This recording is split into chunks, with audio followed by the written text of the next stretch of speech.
मैं हूं आपकी दोस्त वर्षा। आशा करती हूं आप सभी बहुत अच्छे से होंगे।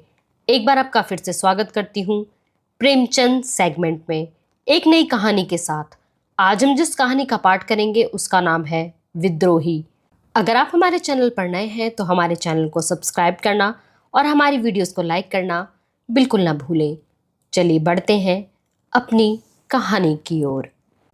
आज 10 साल से जब्त कर रहा हूं अपने इस नन्हे से हृदय में अग्नि का दहकता हुआ कुंड छिपाए बैठा हूं।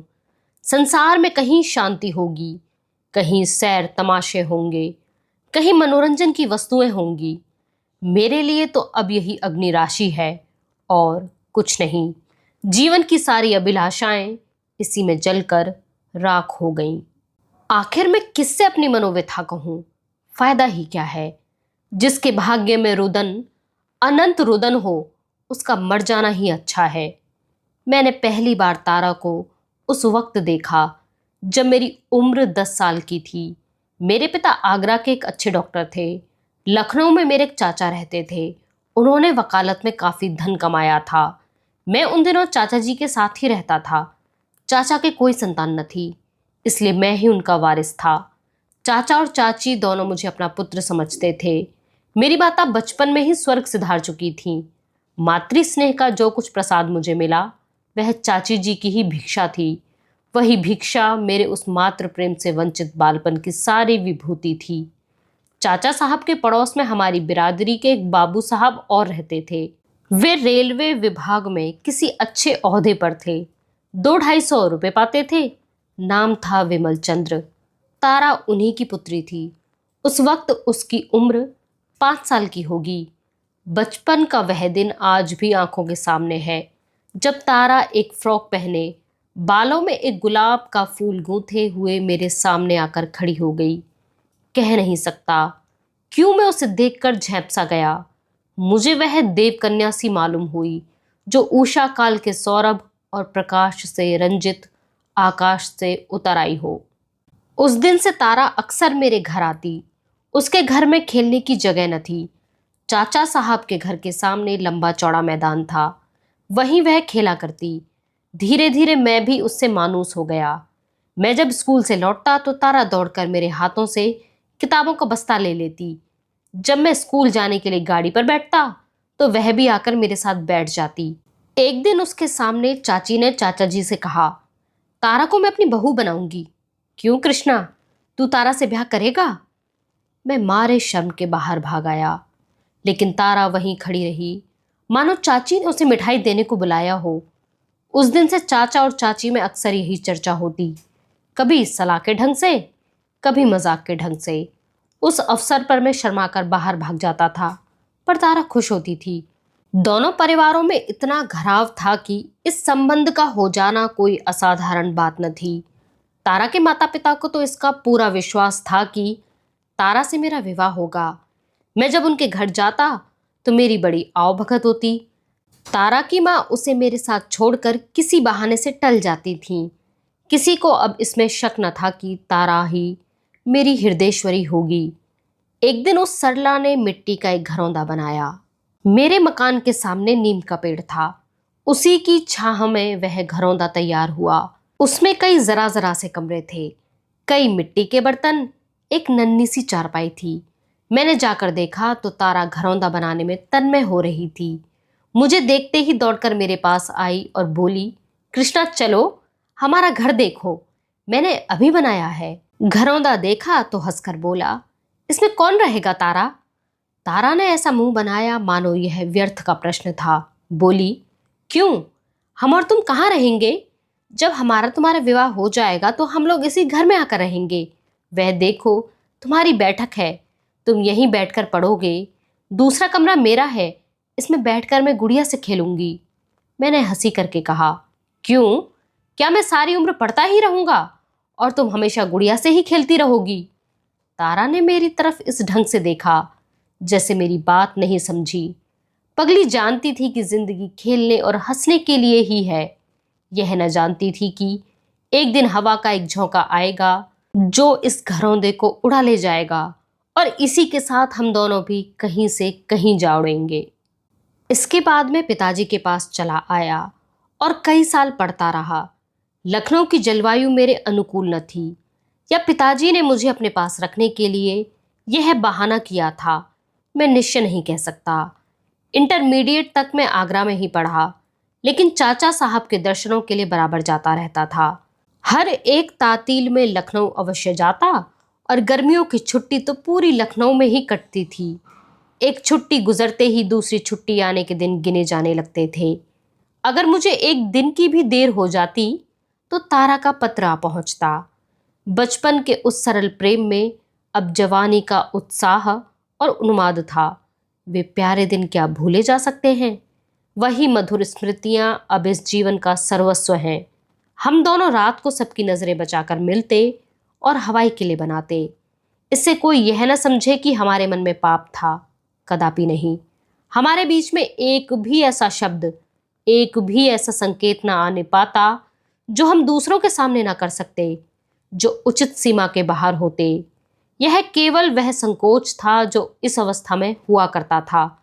शादी हो जाने के बाद भी तो कुछ दिनों तक स्त्री और पुरुष बड़ों के सामने बातें करते लजाते हैं। हाँ, जो अंग्रेजी सभ्यता के उपासक हैं, उनकी बात मैं नहीं चलाता। वे तो बड़ों के सामने आलिंगन और चुंबन तक करते हैं। हमारी मुलाकातें दोस्तों की मुलाकातें होती थीं। कभी ताश की बाजी होती, कभी साहित्य की चर्चा, कभी स्वदेश सेवा के मंसूबे बंधते, कभी संसार यात्रा के। क्या कहूँ, तारा का हृदय कितना पवित्र था। अब मुझे ज्ञात हुआ कि स्त्री कैसे पुरुष पर नियंत्रण कर सकती है, कुत्सित को कैसे पवित्र बना सकती है। एक दूसरे से बातें करने में, एक दूसरे के सामने बैठे रहने में हमें असीम आनंद आता था। फिर प्रेम की बातों की जरूरत वहां होती है जहां अपने अखंड अनुराग, अपनी अतुल निष्ठा, अपने पूर्ण आत्मसमर्पण का विश्वास दिलाना होता है। हमारा संबंध तो स्थिर हो चुका था, केवल रस्में बाकी थी। वह मुझे अपना पति समझती थी, मैं उसे अपनी पत्नी समझता था। ठाकुर जी का भोग लगाने से पहले थाल के पदार्थों में कौन हाथ लगा सकता है। हम दोनों में कभी कभी लड़ाई भी हो जाती थी और कई कई दिनों तक बातचीत की नौबत ना आती, लेकिन ज्यादती कोई करे, मनाना उसी को पड़ता था। मैं जरा सी बात पर तिनक जाता था, वह हंसमुख थी, बहुत ही सहनशील, लेकिन उसके साथ ही मानिनी भी परले सिरे की। मुझे खिलाकर भी खुद न खाती, मुझे हंसाकर भी खुद न हंसती। इंटरमीडिएट पास होते ही मुझे फौज में एक जगह मिल गई। उस विभाग के अफसरों में पिताजी का बड़ा मान था। मैं सार्जेंट हो गया और सौभाग्य से लखनऊ में ही मेरी नियुक्ति हुई। मुंह मांगी मुराद पूरी हुई, मगर विधि बाम कुछ और ही षड्यंत्र रच रहा था। मैं तो इस ख्याल में मग्न था कि कुछ दिनों में तारा मेरी होगी। इधर दूसरा ही गुल खिल गया। शहर के एक नामी रईस ने चाचा जी से मेरे विवाह की बात छेड़ दी और 8,000 रुपये दहेज का वचन दिया। चाचा जी के मुंह से लार टपक पड़ी। सोचा, यह आशातीत रकम मिलती है, इसे क्यों छोड़ूं? विमल बाबू की कन्या का विवाह कहीं ना कहीं हो ही जाएगा। उन्हें सोचकर जवाब देने का वादा करके विदा किया और विमल बाबू को बुलाकर बोले, आज चौधरी साहब कृष्णा की शादी की बातचीत करने आए थे। आप तो उन्हें जानते होंगे, अच्छे रईस हैं, 8,000 रुपये दे रहे हैं। मैंने कह दिया है, सोचकर जवाब दूंगा। आपकी क्या राय है, यह शादी मंजूर कर लूं? विमल बाबू ने चकित होकर कहा, यह आप क्या फरमाते हैं? कृष्णा की शादी तो तारा से ठीक हो चुकी है ना? चाचा साहब ने अनजान बनकर कहा, यह तो मुझे आज मालूम हो रहा है। किसने ठीक की यह शादी? आपकी तो मुझसे इस विषय में कोई भी बातचीत नहीं हुई। विमल बाबू जरा गर्म होकर बोले, जो बात आज 10-12 साल से सुनता हूं, क्या उसकी तस्दीक भी करनी चाहिए थी? मैं तो इसे तय समझे बैठा हूं। मैं ही क्या, सारा मोहल्ला तय समझ रहा है। चाचा साहब ने बदनामी के भय से जरा दबकर कहा, भाई साहब, हक तो यह है कि मैं जब कभी इस संबंध की चर्चा करता था दिल लगी के तौर पर, लेकिन खैर, मैं आपको निराश नहीं करना चाहता। आप मेरे पुराने मित्र हैं, मैं आपके साथ सब तरह की रियायत करने को तैयार हूं। मुझे 8,000 मिल रहे हैं, आप मुझे 7,000 ही दे दीजिए, 6 ही दे दीजिए। विमल बाबू ने उदासीन भाव से कहा, आप मुझसे मजाक कर रहे हैं या सचमुच दहेज मांग रहे हैं? मुझे यकीन नहीं आता। चाचा साहब ने माथा से कोड़कर कहा, इसमें मजाक की तो कोई बात नहीं। मैं आपके सामने चौधरी साहब से बातें कर सकता हूँ। विमल बाबू बोले, बाबूजी, आपने तो यह नया प्रश्न छेड़ दिया। मुझे तो स्वप्न में भी गुमान नहीं था कि हमारे और आपके बीच में यह प्रश्न खड़ा होगा। ईश्वर ने आपको बहुत कुछ दिया है। 10-5 हज़ार में आपका कुछ न बनेगा। हाँ, यह रकम मेरे सामर्थ्य से बाहर है। मैं तो आपसे दया की ही भिक्षा मांग सकता हूँ। आज 10-12 साल से हम कृष्णा को अपना दामाद समझते आ रहे हैं। आपकी बातों से भी कई बार इसकी तस्दीक हो चुकी है। कृष्णा और तारा में जो प्रेम है वह आपसे छिपा तो नहीं है। ईश्वर के लिए थोड़े से रुपयों के वास्ते कई जनों का खून न कीजिए। चाचा साहब ने ढिठाई से कहा, विमल बाबू, मुझे खेद है कि मैं इस विषय में अब और नहीं दब सकता। विमल बाबू जरा तेज होकर बोले, आप मेरा गला घोंट रहे हैं। चाचा साहब, आपको मेरा एहसान मानना चाहिए कि कितनी रियायत कर रहा हूं। विमल बाबू बोले, क्यों ना हो, आप मेरा गला घोंटे और मैं आपका एहसान मानूं। मैं इतना उदार नहीं हूं। अगर मुझे मालूम होता कि आप इतने लोभी हैं तो मैं आपसे दूर ही रहता। मैं आपको सज्जन समझता था। अब मालूम हुआ कि आप भी कौड़ियों के गुलाम हैं, जिसकी निगाह में मुरव्वत नहीं, जिसकी बातों का कोई विश्वास नहीं। मैं उसे शरीफ नहीं कह सकता। आपको अख्तियार है कृष्णा बाबू की शादी जहां चाहे करें, लेकिन आपको हाथ ना मलना पड़े तो कहिएगा। तारा का विवाह तो कहीं ना कहीं हो ही जाएगा, और ईश्वर ने चाहा तो किसी अच्छे घर में ही होगा। संसार में सज्जनों का अभाव नहीं, मगर आपके हाथ अपयश के सिवा और कुछ न लगेगा। चाचा साहब ने त्योरियां चढ़ाकर कहा, अगर आप मेरे घर में ना होते तो इस अपमान का कुछ जवाब जरूर देता। विमल बाबू ने छड़ी उठा ली और कमरे से बाहर जाते हुए कहा, आप मुझे क्या जवाब देंगे? आप जवाब देने के योग्य ही नहीं है। उसी शाम को जब मैं बैरक से आया और जलपान करके विमल बाबू के घर जाने लगा तो चाची ने कहा, कहाँ जाते हो? विमल बाबू की आज तुम्हारे चाचा जी से झड़प हो गई है। मैंने ठिठक कर ताज्जुब के साथ कहा, झड़प हो गई है? किस बात पर? चाची ने सारा का सारा वृत्तांत कह सुनाया और विमल को जितने काले रंगों में रंग सकी रंगा। तुमसे क्या कहूँ बेटा, ऐसा मुंहफट आदमी तो मैंने देखा ही नहीं। हजारों ही गालियां दी, लड़ने पर आमादा हो गया। मैंने 1 मिनट तक सन्नाटे में खड़े रहकर कहा, अच्छी बात है, वहां न जाऊंगा, बैरक जा रहा हूं। चाची बहुत रोई चिल्लाई, पर मैं क्षण भर भी न ठहर सका। ऐसा जान पड़ता था जैसे कोई मेरे हृदय में भाले भौंक रहा है। घर से बैरक तक पैदल जाने में शायद मुझे 10 मिनट से ज्यादा न लगे होंगे। बार बार जी झुंझलाता था। चाचा साहब पर नहीं, विमल बाबू पर भी नहीं, केवल अपने ऊपर। क्यों मुझ में इतनी हिम्मत नहीं है कि जाकर चाचा साहब से कह दूं कि कोई मुझे लाख रुपए भी दे तो भी शादी न करूंगा। मैं क्यों इतना डरपोक, इतना तेजहीन, इतना दब्बू हो गया? इसी क्रोध में मैंने पिताजी को एक पत्र लिखा और वह सारा वृत्तांत सुनाने के बाद अंत में लिखा, मैंने निश्चय कर लिया है कि कहीं और शादी न करूंगा, चाहे मुझे आपकी अवज्ञा ही क्यों ना करनी पड़े। उस आवेश में न जाने क्या क्या लिख गया, अब याद भी नहीं। इतना ही याद है कि 10-12 पन्ने 10 मिनट में लिख डाले थे। संभव होता तो मैं यही सारी बातें तार से भेजता। 3 दिन मैंने बड़ी व्यग्रता के साथ काटे। उसका केवल अनुमान किया जा सकता है। सोचता, तारा हमें अपने मन में कितना नीच समझ रही होगी। कई बार जी में आया कि चलकर उसके पैरों पर गिर पड़ूं और कहूं, देवी, मेरा अपराध क्षमा करो। चाचा साहब के कठोर व्यवहार की परवाह ना करो। मैं तुम्हारा था और तुम्हारा हूं। चाचा साहब मुझसे बिगड़ जाएं, पिताजी घर से निकाल दें, मुझे किसी की परवाह नहीं है, लेकिन तुम्हें खोकर मेरा जीवन ही खो जाएगा। तीसरे दिन पत्र का जवाब आया। रही सही आशा भी टूट गई। वही जवाब था जिसकी मुझे शंका थी। पत्र में लिखा था, भाई साहब मेरे पूज्य हैं। उन्होंने जो कुछ भी निश्चय किया है उसके विरुद्ध में एक शब्द भी मुंह से नहीं निकाल सकता, और तुम्हारे लिए भी यही उचित है कि उन्हें नाराज ना करो। मैंने उस पत्र को फाड़कर पैरों से कुचल दिया और उसी वक्त विमल बाबू के घर की तरफ चल पड़ा। उस वक्त अगर कोई मेरा रास्ता रोक लेता, मुझे धमकाता कि उधर मत जाओ, तो मैं विमल बाबू के पास जाकर ही दम लेता और आज मेरा जीवन कुछ और ही होता। पर वहां मना करने वाला कौन बैठा था? कुछ दूर चलकर हिम्मत हार बैठा, लौट पड़ा। कह नहीं सकता क्या सोचकर लौटा। चाचा साहब की अप्रसन्नता का मुझे रत्ती भर भी बहना था। उनकी अब मेरे दिल में जरा भी इज्जत न थी। मैं उनकी सारी संपत्ति को ठुकरा देने को तैयार था। पिताजी के नाराज हो जाने का डर भी न था। संकोच केवल यह था कि क्या मुंह लेकर जाऊं। आखिर मैं उन्हीं चाचा का भतीजा तो हूं। विमल बाबू मुझसे मुखातिब ना हुए या जाते ही जाते दुत्कार दिया तो मेरे लिए डूब मरने के सिवा और क्या रह जाएगा। सबसे बड़ी शंका यह थी कि कहीं तारा ही मेरा तिरस्कार कर बैठे तो मेरी क्या गति होगी।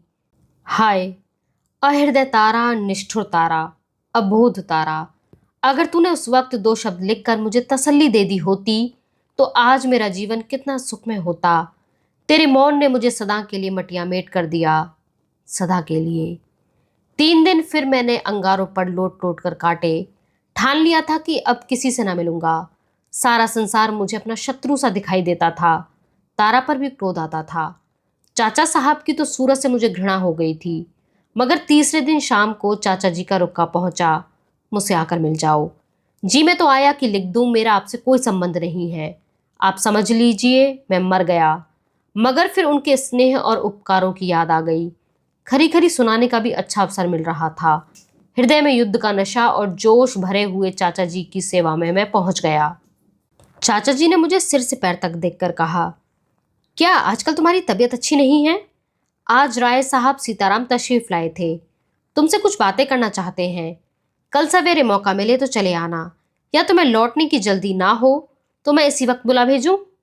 मैं समझ तो गया कि ये राय साहब कौन है, लेकिन अनजान बनकर बोला, ये राय साहब कौन है? मेरा तो उनसे परिचय नहीं है। चाचा जी ने लापरवाही से कहा, अजी ये वही महाशय हैं जो तुम्हारे विवाह के लिए घेरे हुए हैं। शहर के रईस और कुलीन आदमी हैं। लड़की भी बहुत अच्छी है, कम से कम तारा से कई गुना अच्छी है। मैंने हाँ कर दी है। तुम्हें भी जो बात पूछनी हो उनसे पूछ लो। मैंने आवेश के उमड़ते हुए तूफान को रोककर कहा, आपने नाहक ही हाँ कर दी है। मैं अपना विवाह नहीं करना चाहता। चाचा जी ने मेरी तरफ आंखें फाड़ कर कहा, क्यों?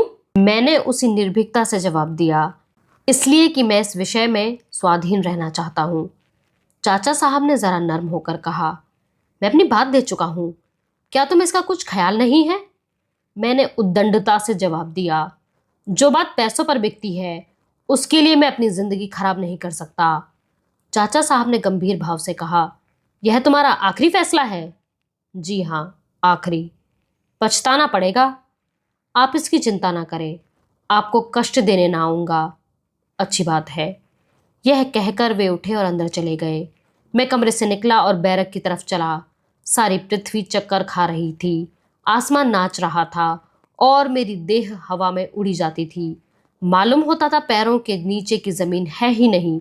बैरक में पहुंचकर मैं पलंग पर लेट गया और फूट फूट कर रोने लगा। माँ बाप, चाचा चाची, धन दौलत सब कुछ होते हुए भी मैं अनाथ था। उफ, कितना निर्दय आघात था। सवेरे हमारे रेजिमेंट को देहरादून जाने का हुक्म हुआ। मुझे आंखें सी मिल गईं। अब लखनऊ काट खाता था। उसके गली कूचों तक से घृणा हो गई थी। एक बार जी में आया चलकर तारा से मिल लूं, मगर फिर वही शंका हुई कि कहीं वह मुखातिब ना हुई तो। विमल बाबू इस दशा में मुझसे उतना ही स्नेह दिखाएंगे जितना अब तक दिखाते आए हैं, इसका मैं निश्चय न कर सका। मैं पहले एक धनी परिवार का दीपक था, अब एक अनाथ युवक जिसे मजदूरी के सिवा और कोई अवलंब नहीं था। देहरादून में अगर मैं कुछ दिन शांति से रहता तो संभव था मेरा आहत हृदय संभल जाता और मैं विमल बाबू को मना लेता। लेकिन वहां पहुंचे 1 सप्ताह भी ना हुआ था कि मुझे तारा का पत्र मिल गया। पते को देखकर मेरे हाथ कांपने लगे, समस्त देह में कंपन सा होने लगा। शायद शेर को सामने देखकर मैं इतना भयभीत ना होता। हिम्मत ही ना पड़ती थी कि उसे खोलूं। वही लिखावट थी, वही मोतियों की लड़ी जिसे देखकर मेरे लोचन तृप्त से हो जाते थे, जिसे चूमता था और हृदय से लगाता था। वही काले अक्षर आज नागिनों से भी ज्यादा डरावने मालूम होते थे। अनुमान कर रहा था कि उसने क्या लिखा होगा, पर अनुमान की दूर तक दौड़ भी पत्र के विषय तक न पहुंच सकी। आखिर एक बार कलेजा मजबूत करके मैंने पत्र खोल डाला। देखते ही आंखों में अंधेरा छा गया। मालूम हुआ किसी ने शीशा पिघलाकर पिला दिया। तारा का विवाह तय हो गया था। शादी होने में कुल 24 घंटे थे। उसने मुझसे अपनी भूलों के लिए क्षमा मांगी थी और विनती की थी कि मुझे भुला मत देना। पत्र का अंतिम वाक्य पढ़कर मेरे आंखों से आंसुओं की झड़ी लग गई। लिखा था, यह अंतिम प्यार लो, अब आज से मेरे और तुम्हारे बीच में केवल मैत्री का नाता है, मगर कुछ और समझूं तो वह अपने पति के साथ अन्याय होगा, जिसे शायद तुम सबसे ज्यादा नापसंद करोगे। बस इससे अधिक और न लिखूंगी। बहुत अच्छा हुआ कि तुम यहाँ से चले गए। तुम यहाँ रहते तो तुम्हें भी दुख होता और मुझे भी। मगर प्यारे, अपनी इस अभागिनी तारा को भूल न जाना। तुमसे यही अंतिम निवेदन है। मैं पत्र को हाथ में लिए लिए लेट गया। मालूम होता था छाती फट जाएगी। भगवान, अब क्या करूं? जब तक मैं लखनऊ पहुंचूंगा बारात द्वार पर आ चुकी होगी, यह निश्चय था। लेकिन तारा के अंतिम दर्शन करने की प्रबल इच्छा को मैं किसी तरह न रोक सकता था। वही अब जीवन की अंतिम लालसा थी। मैंने जाकर कमांडिंग अफसर से कहा, मुझे एक बड़े जरूरी काम से लखनऊ जाना है, 3 दिन की छुट्टी चाहता हूँ। साहब ने कहा, अभी छुट्टी नहीं मिल सकती, मेरा जाना जरूरी है। तुम नहीं जा सकते। मैं किसी तरह नहीं रुक सकता। तुम किसी तरह नहीं जा सकते। मैंने और अधिक आग्रह न किया, वहां से चला आया। रात की गाड़ी से लखनऊ जाने का निश्चय कर लिया। कोर्ट मार्शल का अब मुझे जरा भी डर न था। जब मैं लखनऊ पहुंचा तो शाम हो गई थी। कुछ देर तक मैं प्लेटफॉर्म से दूर खड़ा खूब अंधेरा हो जाने का इंतजार करता रहा। तब अपनी किस्मत के नाटक का सबसे भीषण कांड देखने चला। बारात द्वार पर आ गई थी। गैस की रोशनी हो रही थी। बाराती लोग जमा थे। हमारे मकान की छत तारा की छत से मिली हुई थी। रास्ता मर्दाने कमरे की बगल से था। चाचा साहब शायद कहीं सैर करने गए हुए थे। नौकर चाकर सब बारात की बाहर देख रहे थे। मैं चुपके से जीने पर चढ़ा और छत पर जा पहुंचा। वहां उस वक्त बिल्कुल सन्नाटा था। उसे देखकर मेरा दिल भर आया। हाय, यही वह स्थान है जहां हमने प्रेम के आनंद उठाए थे। यही मैं तारा के साथ बैठकर जिंदगी के मंसूबे बांधता था। यही स्थान मेरी आशाओं का स्वर्ग और मेरे जीवन का तीर्थ था। इस जमीन का एक एक अणु मेरे लिए मधुर स्मृतियों से पवित्र था। पर हाय, मेरे हृदय की भांति आज वह भी उजाड़, सुनसान और अंधेरा था। मैं उसी वक्त जमीन से लिपटकर खूब रोया, यहां तक कि हिचकियां बंध गई। काश उस वक्त तारा वहां आ जाती तो मैं उसके चरणों पर सिर रखकर हमेशा के लिए सो जाता। मुझे ऐसा भासित होता कि तारा की पवित्र आत्मा मेरी दशा पर रो रही है। आज भी तारा यहाँ जरूर आई होगी। शायद इसी जमीन पर लिपटकर वह भी रोई होगी। उस भूमि से उसके सुगंधित केशों की महक आ रही थी। मैंने जेब से रुमाल निकाला और वहां की धूल जमा करने लगा। एक क्षण में मैंने सारी छत साफ कर डाली और अपनी अभिलाषाओं की इस राख को हाथ में लिए घंटों रोया। यही मेरे प्रेम का पुरस्कार है। यही मेरी उपासना का वरदान है। यही मेरे जीवन की विभूति है। हाय री दुराशा। नीचे विवाह के संस्कार हो रहे थे। ठीक आधी रात के समय वधू मंडप के नीचे आई। अब भावरें होंगी। मैं छत के किनारे चला गया और वह मर्मांतक दृश्य देखने लगा। बस यही मालूम हो रहा था कि कोई हृदय के टुकड़े किए डालता है। आश्चर्य है, मेरी छाती क्यों ना फट गई, मेरी आंखें क्यों ना निकल पड़ी। वह मंडप मेरे लिए एक चिता थी जिसमें सब कुछ, जिस पर मेरे जीवन का आधार था, जला जा रहा था। भावरें समाप्त हो गईं तो मैं कोठे से उतरा। अब क्या बाकी था? चिता की राख भी जलमग्न हो चुकी थी। दिल को थामे वेदना से तड़पता हुआ जीने के द्वार तक आया, मगर द्वार बाहर से बंद था। अब क्या हो? उल्टे पांव लौटा। अब तारा के आंगन से होकर जाने के सिवा कोई दूसरा रास्ता न था।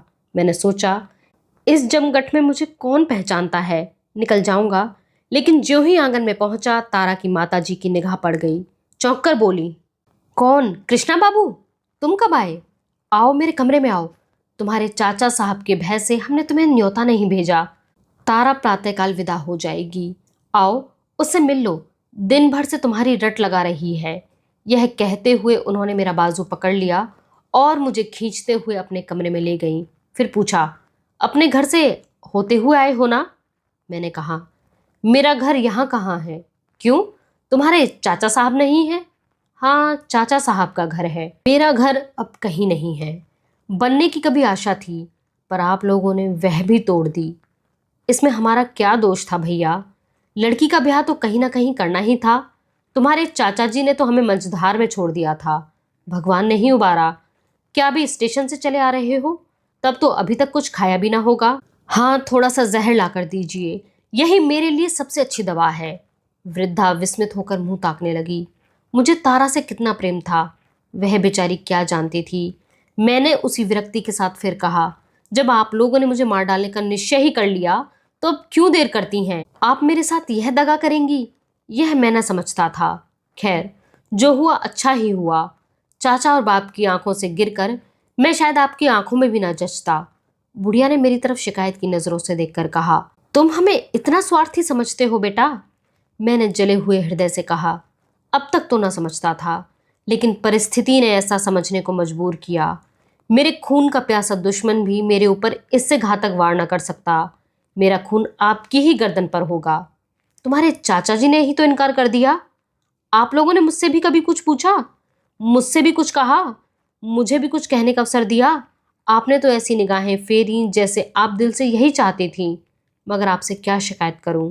तारा खुश रहे, मेरे लिए यही बहुत है। तो बेटा, तुमने भी तो कुछ नहीं लिखा। अगर तुम एक पुर्जा भी लिख कर देते तो हमें तस्कीन हो जाती। हमें क्या मालूम था कि तुम तारा को इतना प्यार करते हो। हमसे ज़रूर भूल हुई, मगर उससे बड़ी भूल तुमसे हुई। अब मुझे मालूम हुआ कि तारा क्यों बराबर डाकिये को पूछती रहती थी। अभी कल वह दिन भर डाकिये की राह देखती रही। जब तुम्हारा कोई खत नहीं आया तब वह निराश हो गई। बुला दूं उसे? मिलना चाहते हो? मैंने चारपाई से उठकर कहा, नहीं नहीं, उसे मत बुलाइए। मैं अब उसे नहीं देख सकता। उसे देखकर न जाने मैं क्या कर बैठूं। यह कहता हुआ मैं चल पड़ा। तारा की माँ ने कई बार पुकारा, पर मैंने पीछे मुड़कर भी ना देखा। यह है मुझ निराश की कहानी। इसे आज 10 साल गुजर गए। इन 10 सालों में मेरे ऊपर जो कुछ भी थी उसे मैं ही जानता हूँ। कई कई दिन तक मुझे निराहार रहना पड़ा। फौज से तो उसके तीसरे ही दिन निकाल दिया गया था। अब मारे मारे फिरने के सिवा मुझे कोई काम नहीं। पहले तो काम मिलता ही नहीं, और अगर मिल भी गया तो मैं टिकता नहीं। जिंदगी पहाड़ हो गई है, किसी बात की रुचि नहीं। आदमी की सूरत से दूर भागता हूँ। तारा प्रसन्न है। 3-4 साल हुए एक बार मैं उसके घर गया था। उसके स्वामी ने बहुत आग्रह करके बुलाया था, बहुत कस्में दिलाई, मजबूर होकर गया। वह कली अब खिलकर फूल हो गई है। तारा मेरे सामने आई। उसका पति भी बैठा हुआ था। मैं उसकी तरफ ताक न सका। उसने मेरे पैर खींच लिए। मेरे मुंह से एक शब्द भी न निकला। अगर तारा दुखी होती, कष्ट में होती, फटेहाल होती तो मैं उस पर बली हो जाता, पर संपन्न, सरस, विकसित तारा मेरी संवेदना के योग्य न थी। मैं इस कुटिल विचार को न रोक सका। कितनी निष्ठुरता, कितनी बेवफाई। शाम को मैं उदास बैठा, वहां जाने पर पछता रहा था कि तारा का पति आकर मेरे पास आकर बैठ गया और मुस्कुराकर बोला, बाबूजी, मुझे यह सुनकर खेद हुआ कि तारा से मेरे विवाह हो जाने का आपको बड़ा सदमा हुआ। तारा जैसी रमणी शायद देवताओं को भी स्वार्थी बना देती। लेकिन मैं आपसे सच कहता हूँ, अगर मैं जानता कि आपको उससे इतना प्रेम है तो मैं हरगिज आपकी राह का कांटा ना बनता। शोक यही है कि मुझे बहुत बाद में मालूम हुआ तारा मुझसे आपकी प्रेम कथा कह चुकी है। मैंने मुस्कुराकर कहा, तब तो आपको मेरी सूरत से घृणा होगी। उसने जोश से कहा, इसके प्रतिकूल मैं आपका आभारी हूँ। प्रेम का ऐसा पवित्र, ऐसा उज्जवल आदर्श आपने उसके सामने रखा। वह आपको अब भी उसी मोहब्बत से याद करती है। शायद कोई दिन ऐसा नहीं जाता कि आपका जिक्र ना करती हो। आपके प्रेम को वह अपनी जिंदगी की सबसे प्यारी चीज समझती है। आप समझते हो कि उन दिनों को याद करके उसे दुख होता होगा? बिल्कुल नहीं। वही उसके जीवन की सबसे मधुर स्मृतियां हैं। वह कहती है, मैंने अपने कृष्णा को तुम में पाया है। मेरे लिए इतना ही काफी है। यह कहानी यहीं पर अंत होती है। आप हमें कमेंट बॉक्स में लिखकर यह ज़रूर बताएं कि आपको यह कहानी कैसी लगी। हमारे साथ इस सफ़र में इसी तरह बने रहने के लिए आप सभी का बहुत शुक्रिया।